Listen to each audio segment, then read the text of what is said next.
개인 투자자가 성공할 확률이 5%예요. 5% 안에 여러분들이 드시려면 정말 노력 많이 하셔야 됩니다. 2022년도에 시장의 줄거리를 잡을 만한 얘기들 이런 것들로 충분히 채웠는데 물론 소장님의 뷰와 제 뷰는 또 다릅니다.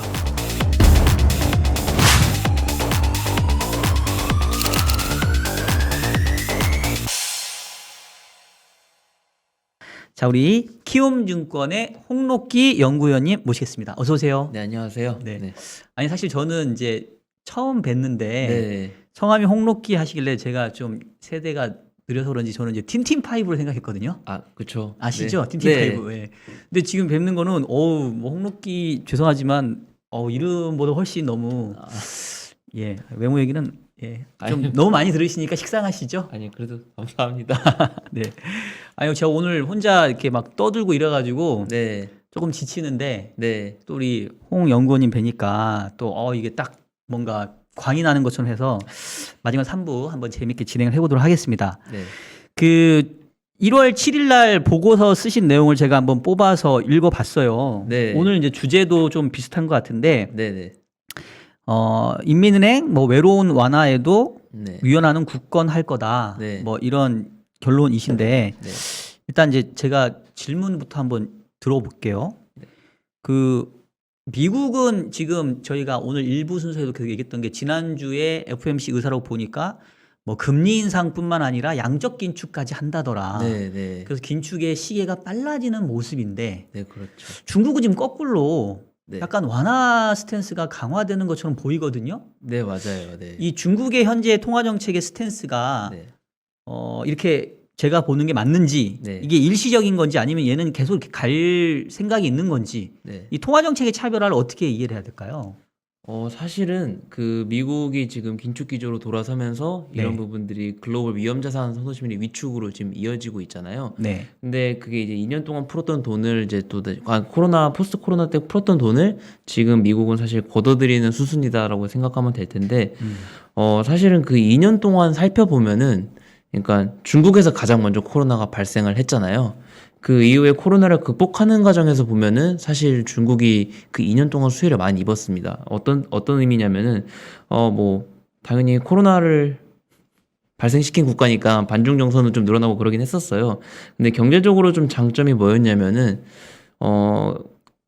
유럽도 그렇고 미국도 그렇고 일본도 은행을 통해서 이제 뭐 통화 정책을 통해서 돈을 풀고 재정 정책을 통해서 돈을 많이 풀었었는데 오히려 중국은 그 기간 동안 모든 선진국들보다 돈을 가장 적게 풀었거든요. 네. 가장 적게 풀면서 이 자료에도 좀 간단하게 작성을 해놨지만 뒤에 중국은 오히려 달러가 중국으로 유입되는 효과가 1년 동안 있었습니다. 그러니까 사실 중국의 경상수지 항목을 까보면은 만성적인 적자를 만들고 있는 항목은 여행수지 부분인데 해외여행이 지금 막혀 있다 보니까 여행수지 적자는 계속 제한된 상황이었고 그리고 지금 사실은 중국이 오랜 시간 동안 세계의 공장 역할을 해오고 있었었는데 이 역할을 다른 신흥국으로 좀 찾으려는 움직임들이 있었었잖아요. 네. 근데 그게 코로나 때문에 다른 신흥국, 그러니까 동남아시아 국가라든지 뭐 인도 등 이런 국가들에서 코로나 때문에 그 중국의 공장 역할을 대체하지 못했고 그렇기 때문에 뭐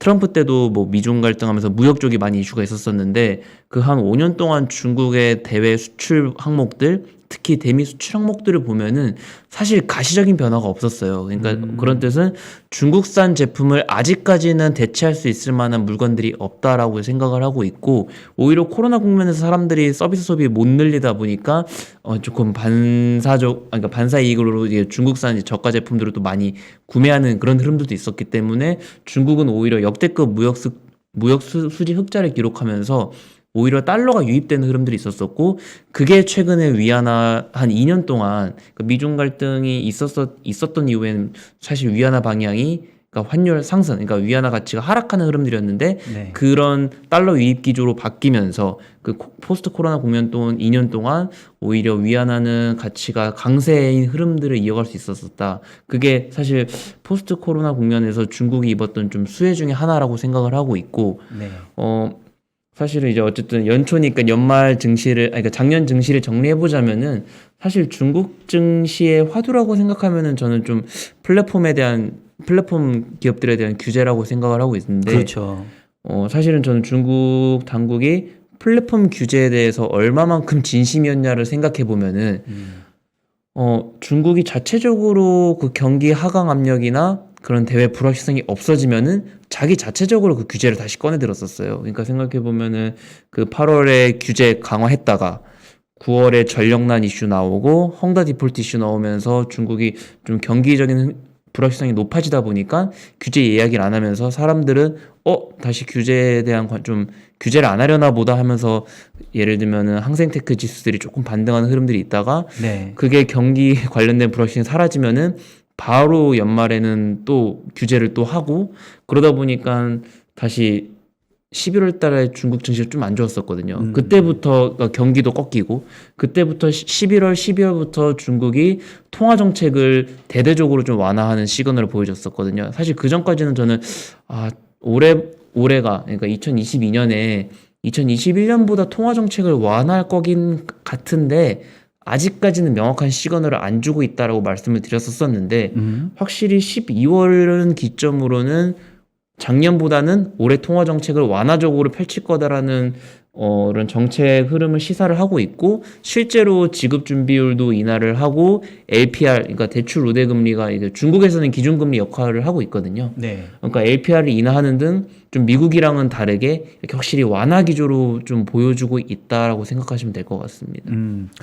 그 위안화가 상대적으로 조금 스테이블한 모습을 네. 계속 이어갈 거다라는 게 지금 요지이신데, 네, 사실 이제 전에 방송에서도 이제 비슷한 얘기들이 좀 몇 번 나오긴 했는데, 네, 그 지금 글로벌리 미국하고 통화 정책이 좀 거꾸로 가서 네. 지금 뭐 인터넷 방송이니까 약간 작살나는 그런 게 그쵸. 터키가 있잖아요. 맞아요. 네. 예.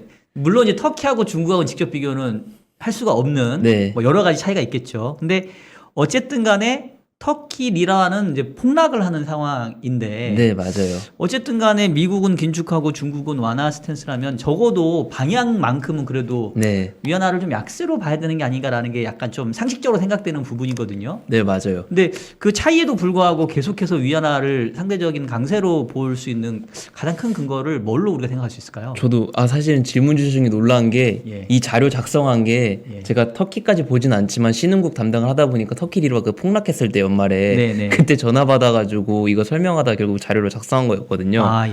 그러니까 이게 보시면은 그러니까 상식적으로 그러니까 미국과 그 정책 방향성을 달리한다는 게 사실 위험한 선택이죠. 이게 보면은 그런 흐름들이 작년부터 나타나고 있었습니다. 이 차트를 보시면은 이게 미국 10년물이랑 중국 10년물 그리고 그 국채 스프레드를 같이 그려놓은 건데 네. 확실히 미국은 그 작년에 보면은 그 국채 10년물이 방향성에 조금 올라오는 국채 수익률이 올라가는 모습들을 보여줬었고 중국은 국채 수익률이 조금씩 내려가고 있었거든요. 네. 그 결과 이제 국채 스프레드가 한 120bp 가까이 조금 감소를 했습니다. 근데 그 기간을 조금 이제 살펴보면은 그러니까 위안화 환율이랑 사실 국채 금리 스프레드가 일정 부분 동행하는 흐름들은 있었거든요. 네. 근데 이 마지막 그 작년의 하반기 구간들을 봐주시면은요, 지금 위안 달러 환율을 역축으로 그렸으니까 이제 환율 하락하는, 그러니까 강세 방향으로 좀 그려놨는데 지금 국채 금리 스프레드가 계속적으로 줄고 있었었는데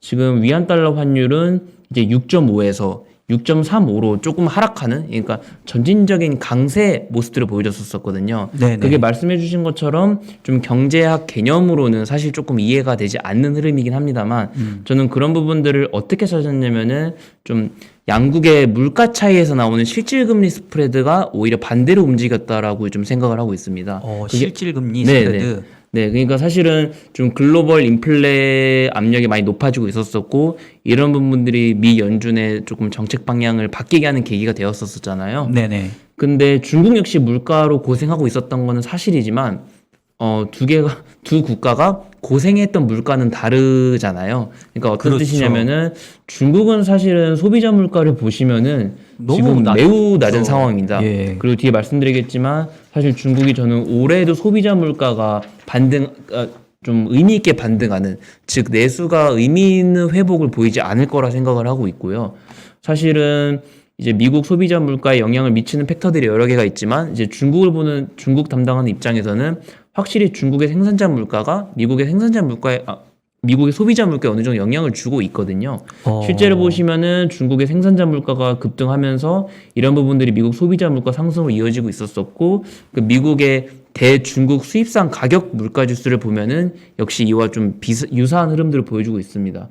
즉 중국의 생산자 물가가 꺾이지 않는다면은 미국의 소비자 물가의 상승 압력이 쉽게 없어지지 않을 거라고 생각을 하고 있는데, 네네. 사실 올해에도 중국의 상품 가격들을 작년과 같은 폭등장으로 보고 있지는 않지만 어쨌든 방향성을 위로 보고 있거든요. 네. 그래서 YOY 효과로는 조금 감소하는 효과는 있겠지만 어쨌든 전체적으로 중국의 상품 가격이 조금 가격 자체가 절대 가격이 방향성을 그릴 것이고, 이런 부분들이 좀 미국 소비자 물가의 상승으로 조금 상승 압력이 유지되는 좀 결과로 이어질 것 같다라고 생각을 하고 있는데, 그래서 그 결과 보면은 그 작년에 그러니까 미국 국채 10년물에서 CPI를 뺀 것, 그리고 이제 중국 10년물에서 CPI를 뺀 거를 이렇게 간단하게 그려놓으면은, 그러니까 중국은 오히려 소비자 물가가 지금 높지 않았었잖아요. 네. 그래서 실질금리가 조금 낙폭이 상대적으로 제한되어 있는 모습들을 보여줬었고요.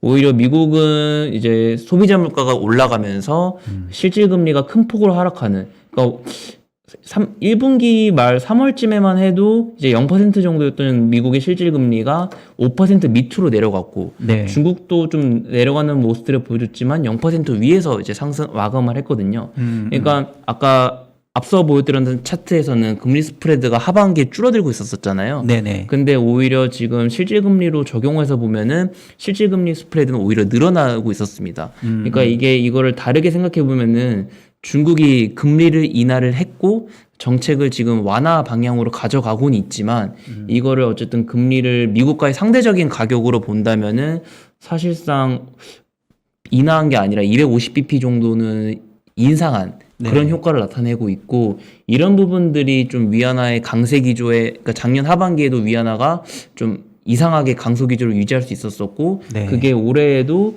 크게 변할 수 있을 것 같지 않다. 그러니까 사실은 이 실질금리 스프레드가 좀 줄어들 거긴 할 텐데, 사실 이게 역대급으로 벌어져 있는 상황이고, 이 상황에서 어느 정도 좀 감소한다고 하더라도 이게 바로 위안 달러 환율의 반등으로 이어질 거라고 좀 말씀드리긴 어려울 것 같고, 특히 중국 같은 경우에는 지금 소비자 물가가 뭐 의미 있게 반등할 수 있을까라고 본다면 저는 그게 아니라고 생각을 하고 있습니다. 실제로 지금 뭐 동계 올림픽도 있다 보니까 좀 일각에서는 동계 올림픽 이후에 좀 경제적 효과에 대해서도 좀 많이 질문들을 주셨었거든요. 네네. 근데 중국이 다른 나라는 이제 위드 코로나 전략을 고수하고 있는데, 중국은 동계 올림픽을 이제 명분으로 제로 코로나 정책을 펼치고 있어가지고 이제 다른 나라랑 달리 좀 적은 신규 확진자 수에도 불구하고 좀 그럼 봉쇄 조치, 그러니까 방역 조치가 조금 상대적으로 강한 편이잖아요. 네네. 근데 저는 그게 내수가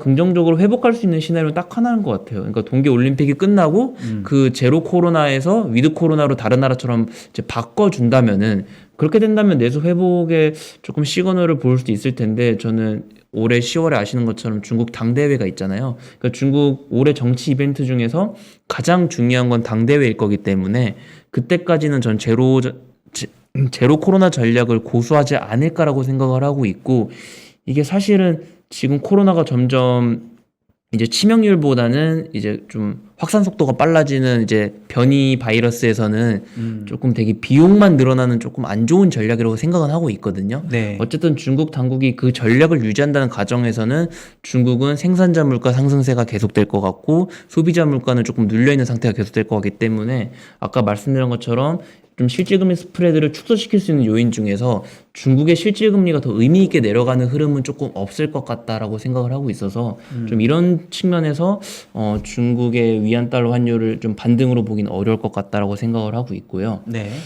두 번째 요인으로는 저는 아까 말씀드렸던 좀 무역 수지 측면에서 좀 말씀드리고 싶어요. 그러니까 아까 말씀드렸던 거를 차트로 다시 설명을 드리는 걸 것 같아요.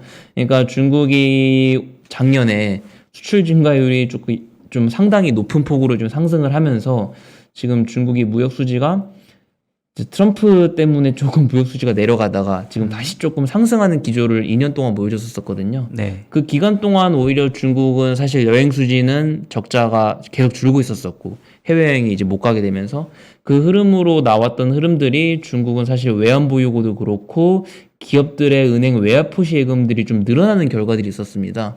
그러니까 이 뜻은 결국 중국으로 달러가 계속적으로 유입이 되고 있었었고 이를 본다면은 사실은 위안화 가치 자체는 조금 견조할 수 있을 것 같다라고 이제 생각을 하고 있는 겁니다.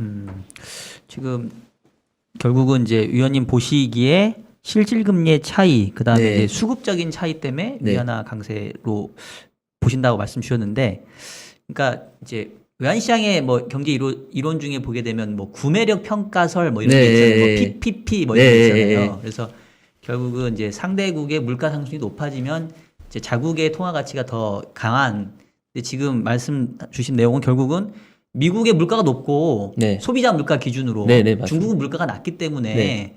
결국은 뭐 미국의 통화 가치가 오히려 중국보다는 좀 약해지는 모습이다. 이제 이렇게 저는 이해를 했거든요. 네네.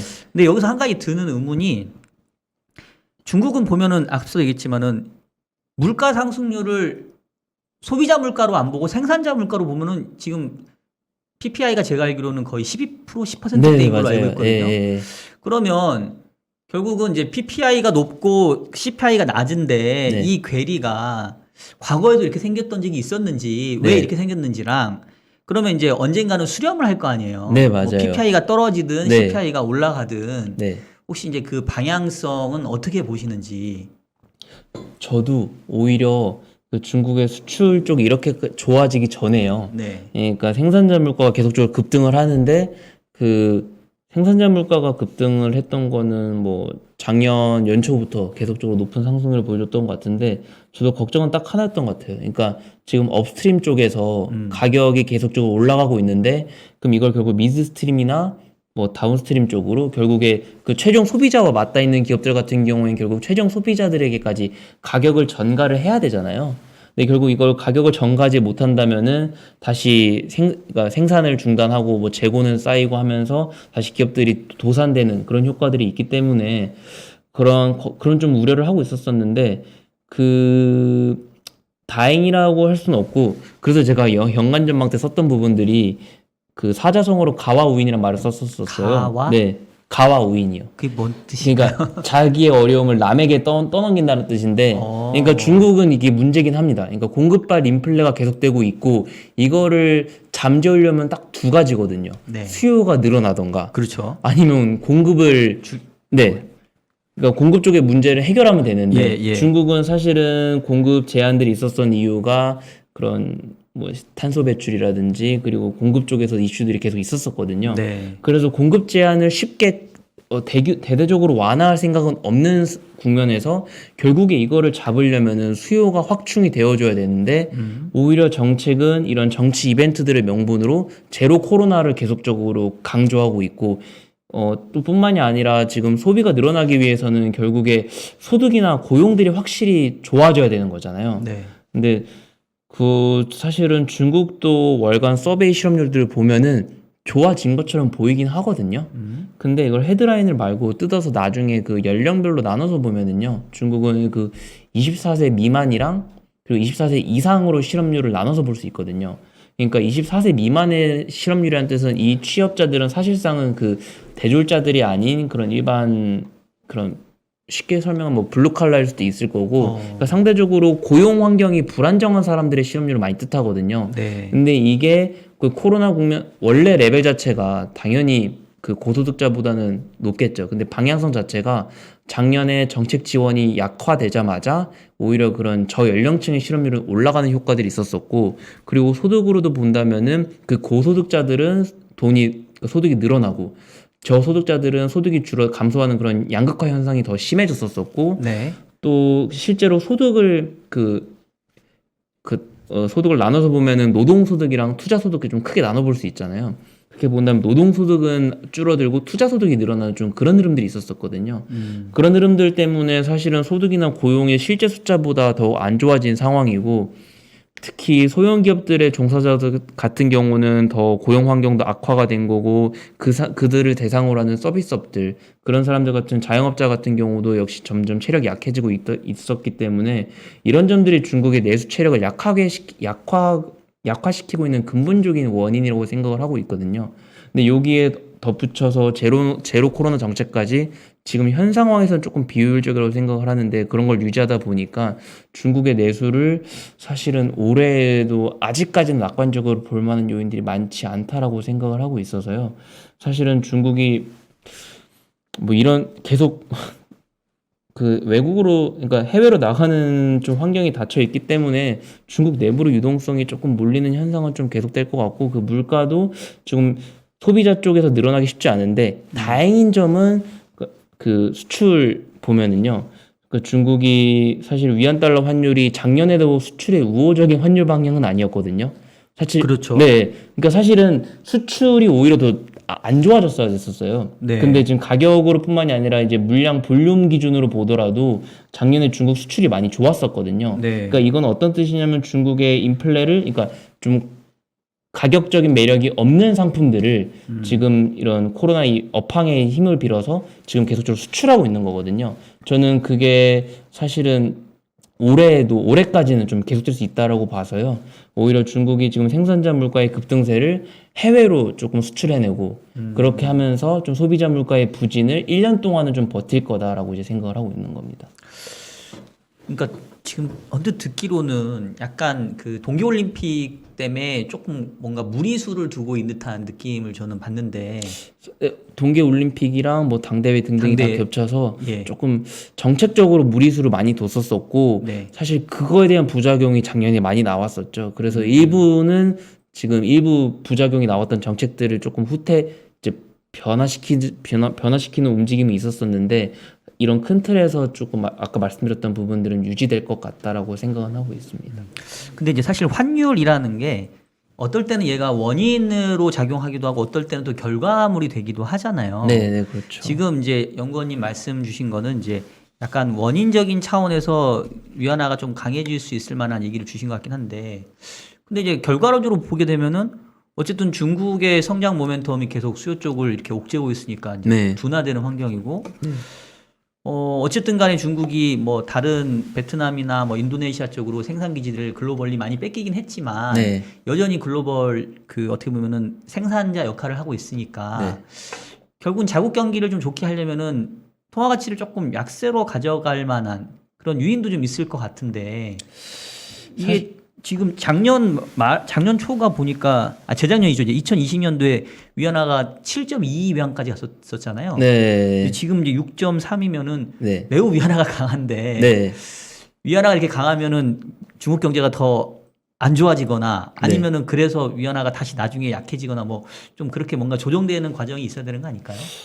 근데 당국이 네. 그러니까 현재 위안화의 좀 방향성에 대해서 좀 부담이 된다고 확실히 이야기는 언급은 하고 있거든요. 네. 근데 저는 그 옛날부터 항상 중국 당국이 장기적으로 원하는 방향들은 중국의 경제 구조가 그러니까 수출보다는 내수에 의존되어 있는 구조를 원할 것이고 그리고 중국 금융시장으로도 외국의 자금들이 들어오는 그런 구조를 원할 거기 때문에 장기적으로 본다면은 이제 중국 당국은 위안화가 강세로 원할 거다라고 생각을 하고 있고 네네. 지금은 현재 저는 당국이 그렇게 방향성 자체가 좀 생각보다 빠르게 도달하다 보니까 저도 제 생각보다도 좀 위안화 환율이 좀 빠르게 내려온 건 있거든요. 네. 그렇기 때문에 그 속도 자체에 대해서 좀 부담을 언급을 한 건 맞는데 이거를 중국 당국이 이제 인위적으로 이제 같이 약세, 그러니까 위안 달러 환율을 반등으로 이끌 만한 경제적인 요인은 딱히 없다라고 생각을 하고 있고 오히려 말씀해 주셨던 것처럼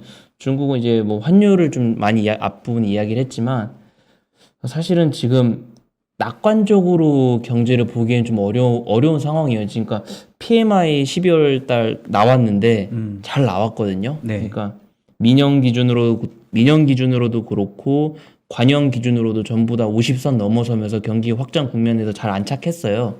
그러니까 이게 그 이제 제조업 동향을 이제 아무래도 뜻하는 것보다 보니까 아무래도 이제 중국 정책이 변화가 되면서 이런 부분들이 좀 훈풍으로 온 것 같다라고 생각은 하고 있는데 이게 세부 항목을 뜯어보면은 여전히 신규 주문은 혼자 약하거든요. 네. 그러니까 수요 약하다는 뜻이고, 그리고 지금 재고가 좀 늘어나고 있어요. 그러니까 이거 일부분은 해석을 하고 있는 게 인프라 투자가 연초에 늘어날 것이기 때문에 좀 재고를 축적하고 있는 것 같다라고 이제 긍정적으로도 이야기를 하긴 했었었는데, 어쨌든 신규 주문이 줄고 재고가 늘어난다는 뜻은 사실 제조업 PMI 자체도 단기적으로는 방향성이 충분히 내려올 수 있다는 점을 시사하고 있는 거고, 또 아까 말씀드렸듯이 지금 방역 조치도 계속적으로 상대적으로 좀 고강도 조치를 하다 보니까 지금 중국이 경기가 조금 낙관적으로 보기엔 좀 저는 오히려 어렵다라고 생각을 하고 있어서 연초에 그 정책 지원이 좀 생각보다 강해질 거다라고 생각을 하고 있는 거고요.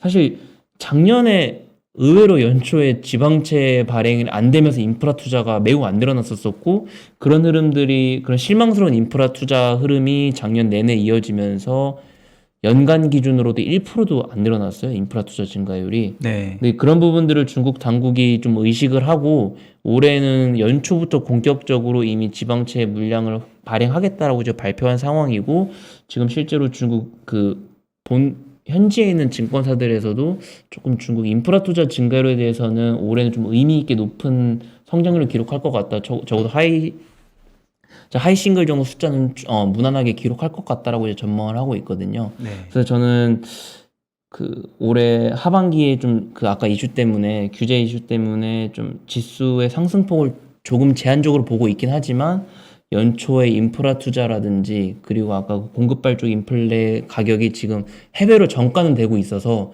그래서 뭐 소재랑 에너지 기업들이 사실 EPS가 계속적으로 상향 조정이 되고 있었었는데 그게 올해 연초에도 지금 계속적으로 이뤄지고 있거든요. 네. 그래서 상반기에는 확실히 좀 중국의 시클리컬 장세가 조금 안정적으로 될 것 같고, 하반기에 보면은 아까 조금 회복이 좀 어려워 보였던 뭐 내수라든지 그리고 플랫폼 서비스 기업들 쪽에서 조금 반등의 좀 조짐이 하반기는 넘어서야지 좀 있지 않을까라고 생각은 하고 있습니다. 시장까지 사실 얘기를 해주긴 했는데 이제 시간이 조금 또 많이 다 돼가니까 아, 네. 마무리되는 차원에서 네. 제가 질문 한두 개 정도 더 드리고 이제 네. 정리하려고 하는데, 지난해 보면은 연간으로 S&P가 한 26% 올랐었나요? 그러니까 네. 미국 주식이 한 3년 연속으로 계속 네. 우상향 했었는데, 중국은 제가 알기로는 홍콩이 한 15% 정도 빠진 걸로 알고 있는데. 네, 그쵸. 작년 흐름이 특이했던 게 대형주들 안 좋았었고, 네. 홍콩 주식은 정말 안 좋았. 정말 최악이었고, 네. 제일 좋았던 거는 사실은 상해 종합이랑 심천 네네네. 종합들이었었고, 특히 상해 종합이 좋았다면은 대부분들 좀 많이 이해하시는 것처럼, 그러니까 되게 중국다운 기업들, 그치, 네, 그치. 올드 이코노미 기업들이 많아요. 소재 에너지 기업들. 네. 인프라 투자 관련된 기업들도 많고, 저는 그런 기업들이 올해 상반기까지 좀 좋을 거다라고 보여주고 있는 거고, 실제로 지금도 보면은 소재랑 에너지 그리고 여기다 더해서 유틸리티 기업들이 지금 기업 이익들 전망치가 제일 좋거든요. 네. 특히 지금 유틸리티라고 하면 조금은 의아하실 수 있는데, 뭐 중국 유틸리티라고 하면은 거기에 뭐 전력망이라든지 그리고 신재생 관련된 기업들도 일부 포함이 되어 있거든요. 특히 지금 제가 뭐 인프라 투자 말씀을 드려가지고 딱 이제 철강이랑 이런 건설 이런 것만 생각하실 수도 있는데, 그러니까 중국은 확실히 좀 신형 인프라 투자를 늘리기 위해서 많이 노력을 하고 있고, 이런 부분들이 일정 부분은 작년에는 신형 인프라 투자하면은 중국 정부가 가장 많이 언급했던 게 IT 하드웨어 이런 쪽이었거든요. 네. 그래서 제가 작년 하반기 같은 경우에는 중국 증시 안 좋을 거지만 상해 종합 혹은 성장주를 본다면 IT 중소형 성장주가 많이 들어가 있는 뭐 차이넥스트나 과창판이 좋을 겁니다라고 이제 말씀을 드렸는데, 오히려 올해 같은 경우에 신형 인프라 투자하면은 그런 IT 하드웨어보다는 좀 신재생 쪽에 좀 신재생이라든지 전력망 이런 쪽에 많이 강조가 되고 있더라고요. 그래서 보면 하반기 이제 연간으로 본다면은 조금 그런 신재생 관련된 기업들도 좀 좋지 않을까라고 생각을 하고 있습니다. 그래서 사실 이제 약간 역발상으로 네. 작년에는 미장이 상당히 좋았고 뭐 중국 본토는 좋았지만 네. 홍콩이 워낙 뭐 빅테크 네. 규제도 있었고 여러 가지로 안 좋아서 올해는 오히려 좀 거꾸로 보시는 분들도 좀 있더라고요. 네. 그리고 말씀하신 이제 정책 모멘텀도 미국은 좀 긴축을 강화하는데 뭐 중국은 돈을 약간 풀고, 완화 쪽으로 네. 가게 되면 오히려 경기 사이클은 안 좋겠지만 네. 작년에 너무 안 좋았기 때문에 뭐 생각보다 나쁘지만 않아도 조금 올라올 수 있다. 이제 이런 기대도 갖고 있고 네. 특히 이제 그 우리나라에서 보면은 그 ETF 중에 홍콩 항생테크 네, 맞아요. 차이나 항생테크. 네, 있잖아요. 항생테크가 그거 텐센트에 아주 있는 그런 예. 박살이 났는데 네. 사실은 작년 연말 지난주 후반부터 오늘까지도 보면은 조금 얘가 이렇게 고개를 들거든요. 네. 어떻게 보세요? 그거는 조금 바닥에 대한 어떤 그 지지에 대한 기대를 좀 가져볼 만 할까요? 확실히 밸류에이션 측면에서는 네. 역사적인 저점이기 때문에 네. 분명히 밸류에이션 바닥에 대해서는 다들 뭐 크게 의의를 가지시는 분들은 없을 것 같아요. 근데 아까 제일 앞에 말씀드렸던 것처럼 작년에 중국이 규제에 대해서 얼마나 진심인지를 조금 자기 자체적으로 어려움만 사라지면은 자체적으로 규제를 들고 와가지고 시장에 네네. 좀 노이즈를 가지고 왔다라고 말씀드렸잖아요. 네네. 저는 그런 흐름들이 올해 10월까지는 좀 계속될 거라고 보고 있기 때문에 바닥에서 사실은 그 작년 8월에 3월, 8월에 그 플랫폼 규제들 많이 나왔었을 때 그때 바닥을 찍고 또 시장에서 좀 잊혀지면 반등을 하다가 또 규제를 하면 다시 그 수준까지 내려가는 흐름들이 있었었거든요. 네네. 그러니까 저는 그런 밸류에이션 바닥 쪽에서 좀 주가 변동성이 확대되는 흐름이 좀 올해까지는 계속되지 않을까. 특히 이제 미국이 그렇게 나와준다면은 중국이 상대적으로 좀 매력이 있어 보이는 건 사실이지만 그렇게 되더라도 어쨌든 미국이 금리 인상되는 시기에 중국이 좀 잘 간다고 하더라도 주도 업종이 플랫폼 기업이 될 수 있을까라고 보기엔 저는 조금 어렵다라고 보고 있고 네. 조금은 작년 하반기랑 좀 비슷한 장이 올해 상반기에도 있지 않을까, 조금 시클리컬 장세가 되지 않을까라고 생각하고 있는 이유입니다.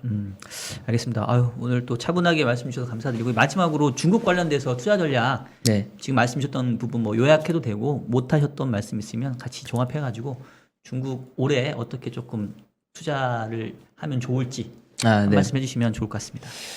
그러면 최종적으로 정리하는 말은 뭐 여러 번 했으니까 네네네. 아까 이제 뭐 서비스 기업들이나 작년에 좋았던 중국 증시 ETF들 막 이야기해 주셔가지고 예예. 뭐 작년에 전기차 관련된 ETF들도 생각보다 수익률이 좀 나쁘진 않았었거든요. 네네. 지금 올해 지금 미국 금리 인상이랑 겹치면서 중국의 조금 전기차 관련된 ETF들이 이제 연말 고점 기준으로 좀 다시 15% 정도 조정받은 상황인데 네. 저희 좀 기업 쪽 보는 친구들도 지금 관련돼서 많이 보고 있는데 사실 중국의 지금 1분기에 그 배터리 기업들 다 잠정 실적이 나올 텐데 확실히 좀 4분기에도 뭐 실적 모멘텀이 좀 있을 거다라고 생각을 하고 있고 특히 배터리 소재나 뭐 리튬 원자재 관련된 기업들 같은 경우에는 지금 오히려 지금 최근 조정이 계속되고 있는데 사실은 좀 밸류에이션 매력이 좀 높아지고 있어서 오히려 매수 기회로는 삼을 수 있을 것 같다라고 생각은 하고 있습니다. 네. 알겠습니다. 아유, 좋은 말씀 너무 감사하고요. 지금까지 3부 순서 우리 키움증권의 홍록기 연구위원님과 중국 시장에 대해서 얘기해봤습니다. 위원님 너무 감사합니다. 감사합니다. 네.